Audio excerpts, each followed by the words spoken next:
wala hukuwanyima mana vinywaji mwao, tena ukawapa maji kwa ajili ya kiu yao. Nilikuwa nakutafuta kwamba ukawapa roho yako mwema.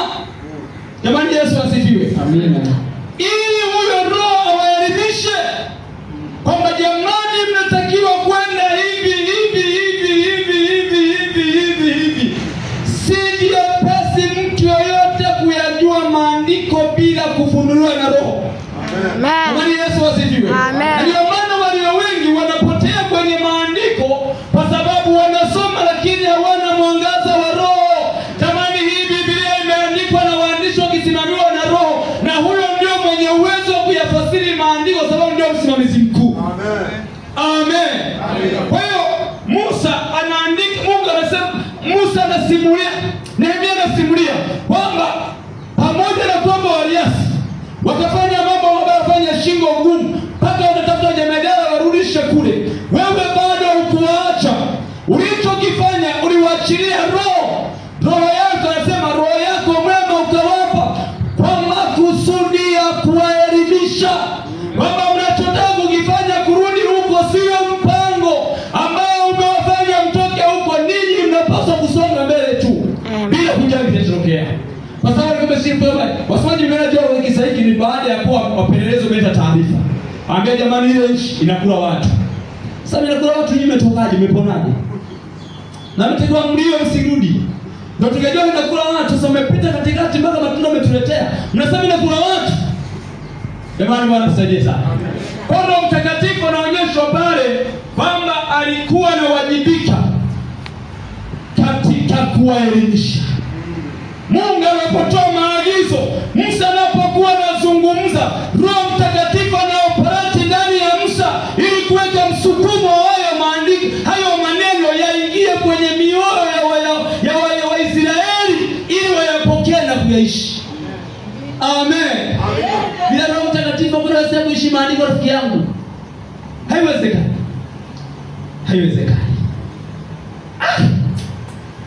Biblia tamu. Kwa tunamuona na Roho Mtakatifu anawajibika katika safari hiyo. Hapa nilikuwa na tafsiri Mungu mmoja. Waisraeli walimuona kama baba, walimuona kama Mungu mmoja, lakini nafsi zote tatu zilikuwa zinawajibika katika safari yao kwa mujibu wa maandiko. Amen. Sasa tusogee mbele tuone, ili kumjua Roho Mtakatifu ni Mungu lazima kwanza tuzipate sifa za Mungu. Halafu baadaye tuzione hizo sifa Roho Mtakatifu wanazo. Hapo inaweza kutupa picha kamili ya kuziona hizo sifa. Kuna sifa za kipekee za Mungu ambazo hakuna mwanadamu anaweza kuzifikia. Sifa ya kwanza ya Mungu, anajua yote. Anajua yote. Anajua yote.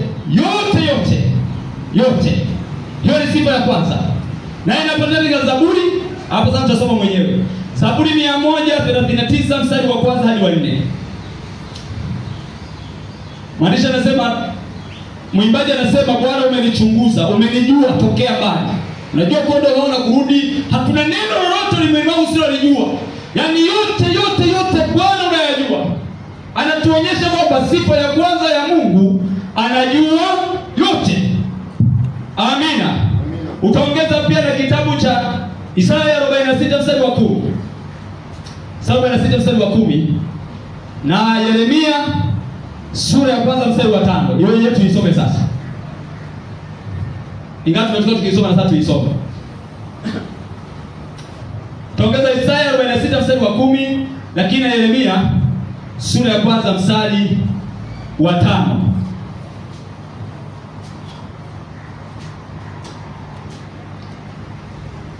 Somaji umefika?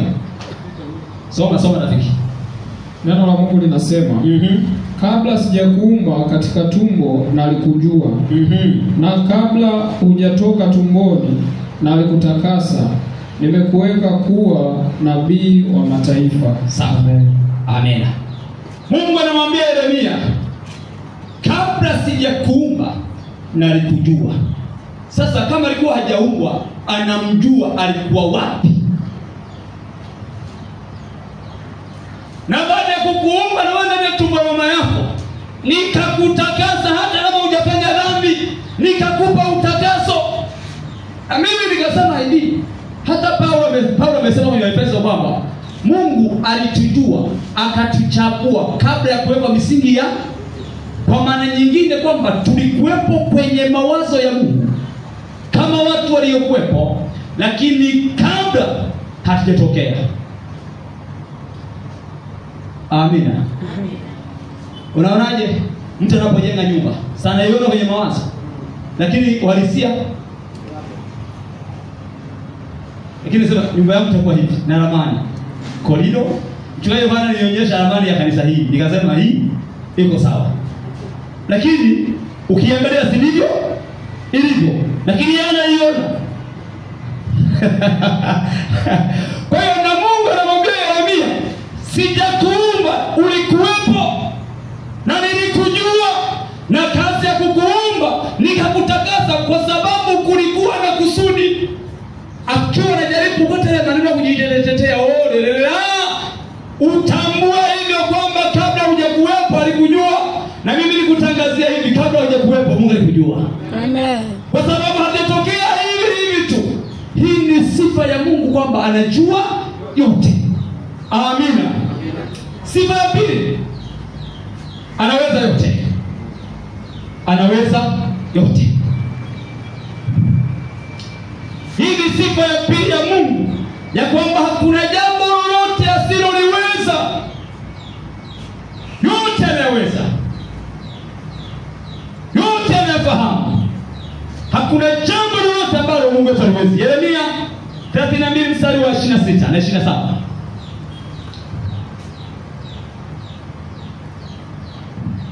Yeremia 32 mstari moja.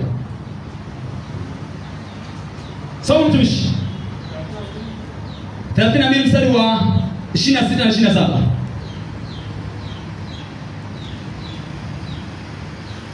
Neno la Mungu linasema, ndipo neno la Bwana likamjia Yeremia kusema. Usemaje? Tazama, mimi ni Bwana Mungu wa wote wenye mwili. Je, kuna neno gumu lolote nisiloliweza? Amen. Mtunzi atatungia wimbo wa kuabudu kwenye andiko hili. Tazama, wewe ni Bwana Mungu wa wote wenye mwili. Je, kuna neno gumu lolote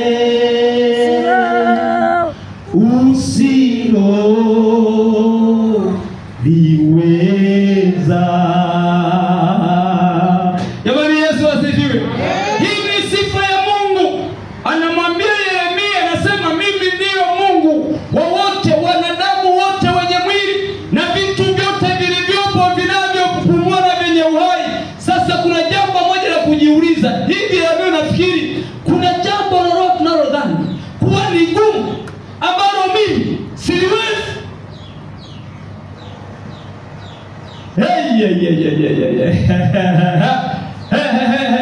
Anajitangaza kwamba yeye ni muweza wa yote, na kweli tunamuona kwamba ni muweza wa yote kulingana na kufanya mambo ambayo yako nje ya utashi na uwezo wa kibinadamu. Anapoipasua bahari watu wakapita katikati ya ukuta na ukuta umetengeneza barafu. Jamani.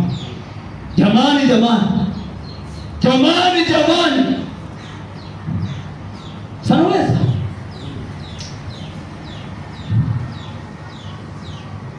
Anawalisha watu miaka 40 bila mashamba, wanaamka chakula kipo.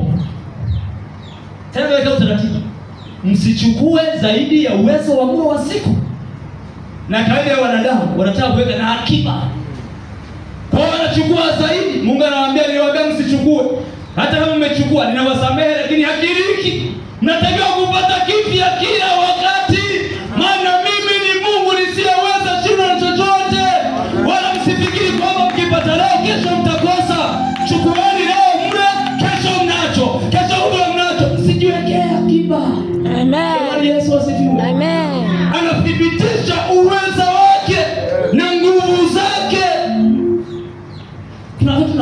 paparika, Wakristo tunapaparika, paparika, papara, tunamkosea Mungu kwa ajili ya kujisumbua na ya kesho. Jamani, tuna Mungu anayeweza yote. Sio hadithi hapa. Nilikuwa na shida elfu ngapi? Nikapata ngapi? Ningekuwa nimesema kwa sababu shida 20, kesho ibada na samehe. Nikaisaka hiyo 1000. Kumbe Mungu ana mpango huko kwenye ibada. Ajibu hitaji. Tukaweza ushirika hapa. Wala mteja kwenye sala kwamba mchungaji, tunatafuta mkate. Unaweza hata ukaenda usiupate. Maana yetu ni nani? Jamani, Yesu asifiwe. Ila sema msifanye kazi. Fanyeni kazi kwa jitihada na kwa nguvu, lakini Mungu wa kwanza. Anajitangaza, hakuna neno gumu lisilo. Kwa hiyo sehemu ya maisha yako ndani ya uwezo wake kukupatia sawa na vile ambavyo una haja kupata. Ingawa tunataka kupata zaidi. Chungaji nilifundisha kitu kimoja, sijakisahau. Kwamba usifanye maamuzi wakati wa hasira kali wala furaha kali. Ukiamua katika hasira utaamua mabaya ambayo tunayopitia baada ya hasira kutulia. Ukiamua wakati wa furaha utaahidi vitu ambavyo huna uwezo navyo. Utakununulia ndege, uweze kama basketi. Ile furaha iliyokuwa ndani niliweka hapa. Jamani, Yesu asifiwe. Amen. Jambo la tatu au sifa ya tatu, yupo kila mahali. Na ndio maana nikasema tunaamini kama Mungu hapa yupo. Kila eneo yupo. Iwe msituni, iwe wapi yupo. Yupo kila mahali kwa wakati mmoja. Kwa wakati mmoja. Hiyo ni sifa ya Mungu. Zaburi 139 mstari wa 9 na 11. Marisha anasema niende wapi? Hata nikifanya giza, nikifanya kitanda, nikaenda huko utaninasa. Yuko kila mahali kwa wakati mmoja. Zaburi 139 mstari ule wa 9 hadi 11. Utapata maandiko hayo, tutakwenda kuyasoma. Tusogee mbele. Muda wangu unaniwakia. Je, sifa hizi Roho Mtakatifu anazo? Niko natafuta watu zitafuta sifa za Mungu, halafu tena Roho Mtakatifu anazo. Je, sifa hizi Roho Mtakatifu anazo? Anajua yote, anaweza yote, yuko kila mahali. Tukishaona maandiko yanathibitisha kwamba anazo, basi tutakuwa na uhakika kwamba yeye ni sehemu ya. Jamani, Yesu asifiwe. Amen. Jamani, Yesu asifiwe. Amen. Tunajibu swali letu kwamba yeye ni nani? Kwa mjibu wa maelezo ambayo tumeyaona kumshuhudia Mungu na sifa zake. Kama tuzikukuta kwa Roho Mtakatifu pia, hatuna mashaka. Swali la kwanza, anajua yote? Ndio, anajua yote. Wakorintho wa kwanza sura ya 2 10 na 11. Changamoto kijana soma.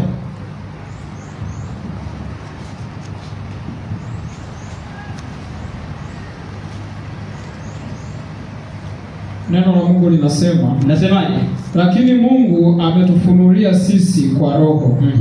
Maana Roho hutuchunguza yote. Soma vizuri. Maana Roho huchunguza yote. Sio hutuchunguza, huchunguza yote. Hata mafumbo ya Mungu. Maana ni nani katika binadamu ajuaye mambo ya binadamu ila roho ya binadamu iliyo ndani yake? Hivyo ndivyo na mambo ya Mungu hakuna ayafahamue ila Roho wa Mungu. Yes. Amen. Amen. Jamani, Bwana sifiwe. Amen. Paulo anawaandikia Wakorintho kwamba Mungu ametufunulia kwa Roho, kwa sababu Roho huyachunguza machache. Sio mimi nimesema? Ndio. Jamani, ndio tumesoma. Huyachunguza yote. Huyachunguza yote. Sio machache.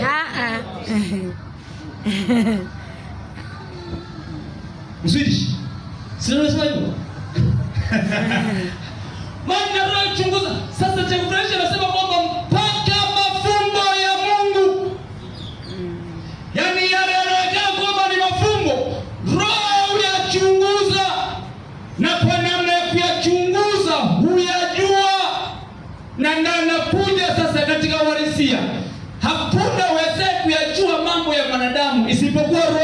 ya binadamu. Roho ya mwanadamu wenyewe ndiye anajua kwa tafsiri hiyo, na roho wa Mungu huyajua yote ya kimungu. Jamani, Yesu asifiwe. Wapendwa, Yesu asifiwe. Nishasema hivi, ukikutana na mtu anakwenda anamwambia wewe unaenda hapo, asema ninakwenda moyo utakaponituma aende. Akachunguzwa akili. Maana yake anaenda bila mwelekeo. Kila safari ina sababu. Ina sababu. Hata kwamba nikaenda kumtembelea huyu ina sababu. Sina cha kuzungumza naye cha maana, lakini nimejisikia kwenda kumtembelea, hiyo ndio sababu. Kwa hiyo nikitaka niulize ndio wapi, nakwambia mimi naenda kwa Mswedish. Maana ndio safari naenda.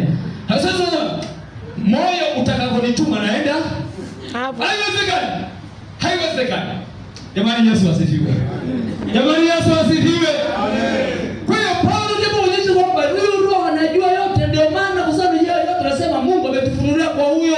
Maana angekuwa anajua machache asingefunulia kwa wewe, kuna mwingine angesaza, wengine tusingeona. Yeye Yesu kusema atakuja mwingine kuwasaidia ingekuwa batili. Kwa hiyo anakuja ukamilio kwa sababu akiwepo hapa anamulika kila kitu, hata mambo ya siri yanayofanywa ndani ya siri yeye anayajua, anayafahamu. Hata kabla hatujafanya yeye alikwisha kujua, hata kabla hatujatenda Roho Mtakatifu alikwisha kufahamu. Wala hata zile tumetenda kwa bahati mbaya kwamba alikuwa amesinzia akaja mwizi akaiba. No, alijua. Alijua. Jamani, Yesu asifiwe. Sifa ya pili swali wanasema kwamba je, anaweza yote? Anaweza yote. Sawa. Tuone Mathayo anasemaje? 1:18 na 20.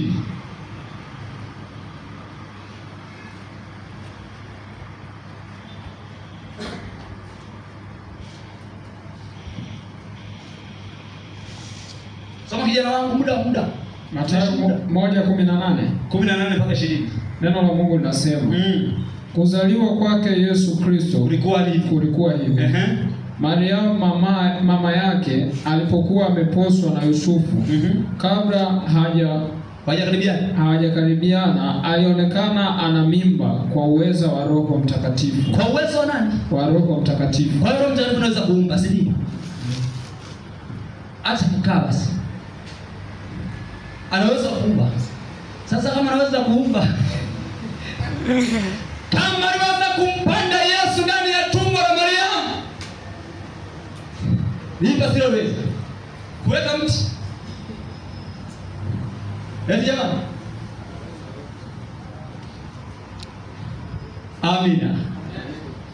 Amina. Sisi wenyewe kuwepo amehusika kufanyaje? Kuumba. Uwepo wetu sisi amehusika kuumba. Turuke hapo. Twende, je, yuko kila mahali? Tumeona sifa ya Mungu yuko kila mahali kwa wakati mmoja. Je, na Roho Mtakatifu yuko kila mahali? Kama yuko kila mahali, basi kuna mashaka Pentekoste kuna mahali hata hawatakutana naye. Maana yake mpaka malize hapa aende kizuiani. Atakuta kizuiani baada ya jeshi. Atakutemeisha. Na hapo kizuiani kuna makanisa mengi lazima yapite. Zakie hivi Israeli angekuwa ana muhimu alafu yuko kwa muda, tungekuwa tunafanya sisi ndio kufanyaje kwa kuabudu Bwana kwa sababu ya Roho Mtakatifu. Tumuuliza taanzia wapi? Mtaanzia kizuiani. Utatangia saa ngapi? Saa 10. Jamani, kwa mujibu wa Roho Mtakatifu atatembelea saa 10. Kwa hiyo baada saa ngapi? Amaliza kuna vitu bali pengine mpaka saa 10 ndio unafanya ibada. Na wengine angefanya usiku. Maana sasa makanisa ni mengi na kuna uwezekano mwaka ungepita hajafika hata mahali. Hajavuka sasa. Sasa hiyo ingekuwa hatari. Haleluya! Ashukuru Mungu kwamba Roho Mtakatifu yuko kila mahali. Tena katika uwezo ule kwa mambo ile na mamlaka ile. Alivyo hapa Kiingereza na mimi ndivyo hivyo Kiswahili. Wakati huu. Jamani, Yesu asifiwe. Amen. Huyo ni Mungu halisi. Lakini Yesu acha kusoma. Zaburi 139 mstari wa 7 na wa 10. Soma mtumishi.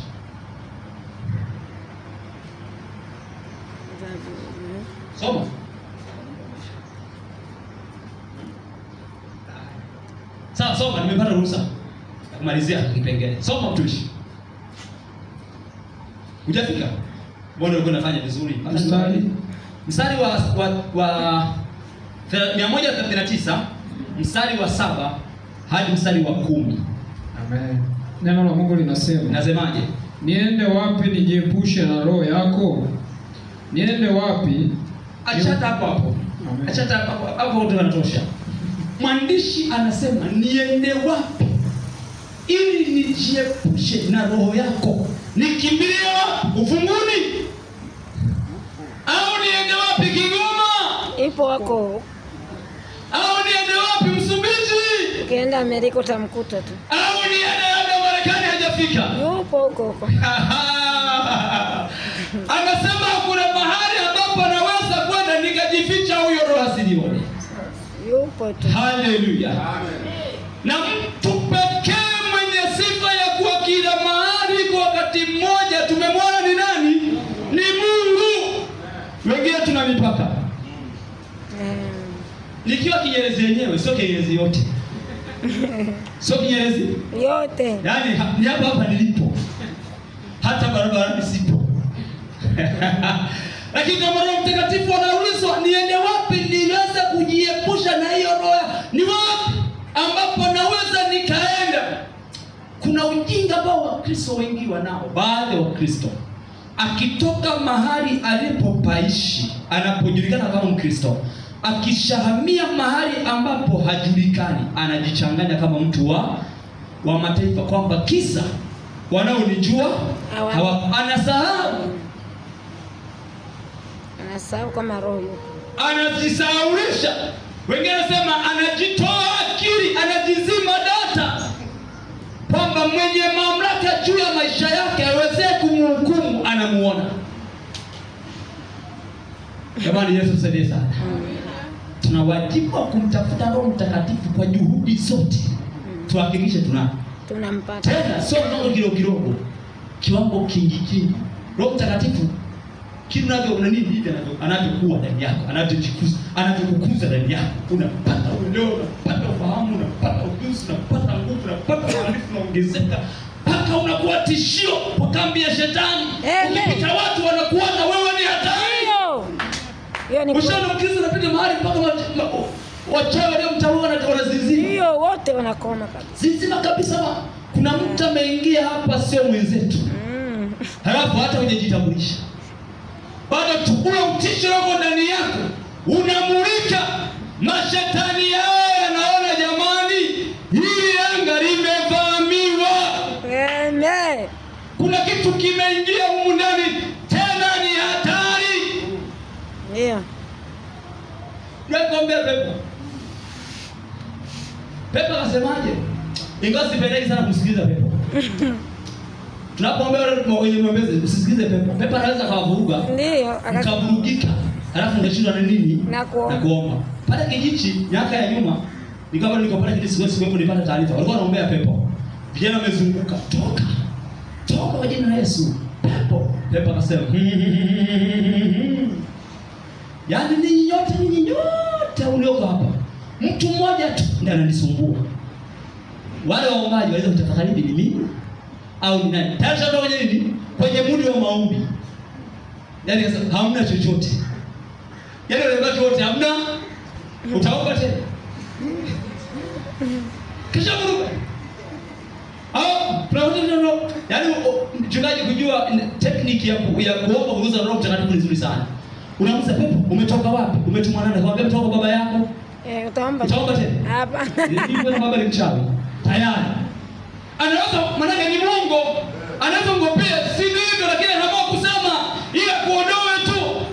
Sasa mimi nikishasema, lakini wanasema acha monjera zako. Hapa anachotaka wewe fanyaje? Basi sitaki maelezo wala nini. Sasa jinsi ndio Pepo mama mmoja kwa mkuja kwa kwani kamwambia sema, tunaondoka. Tunarudi kwa Yesu. Anasema sitaki ngonjera za leo kutuma sasa kumjua ni nani. Ninachotaka mwachie tu awe huru. Basi. Na wewe ndio usalama wako. Sasa nikiwa pale za Kievu mwinjilisti huru, akaja mama mmoja. Mama akaja. Vijana walikuwa pale wakanipigia simu, "Mwinji, wanaita Mwinji." Kuna mtu hapa ana shida. Ana shida gani na pepo? Sema jamani, pepo leo nipande toka pande kuja huko, simuondoe tu. Ombeeni, kemeeni. Haya, ngoja tujaribu. Toka. Taza hivyo. Hatuiwezi. Mwizi tumeshindwa. Na haiwezekani toka bila kupona. Itabidi uje. Nikafunga biashara nikaenda. Naenda naomba. Hivi Mungu wale waomba akashinda kutoka, ina maana hukuwasikia.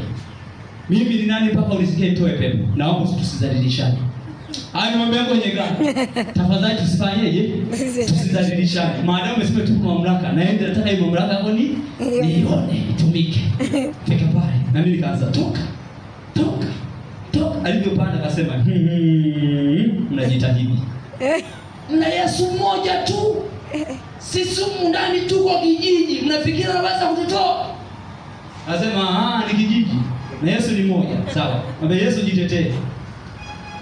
Ukishindwa kutoa kijiji, mimi na wewe tunaachana. Maana yake kijiji kinishambulia, utakuwa huna uwezo kufanyaje? Wa kunisaidia. Wewe sikomba tena nienda pembeni kuangalia muziki. Pepo wanavyofurushana Yesu sijajitosa, nasema ni mmoja hawezi. Na mimi nimemshitakia kwamba kama huwezi kuwatoa hiki kijiji, ina maana siku kinishambulia na mimi mtakuwa huna uwezo. Kwa hiyo tujitetee. Nikakaa pembeni. Alifungula bila kumgusa. Amen. Jamani, Bwana asifiwe sana. Amen.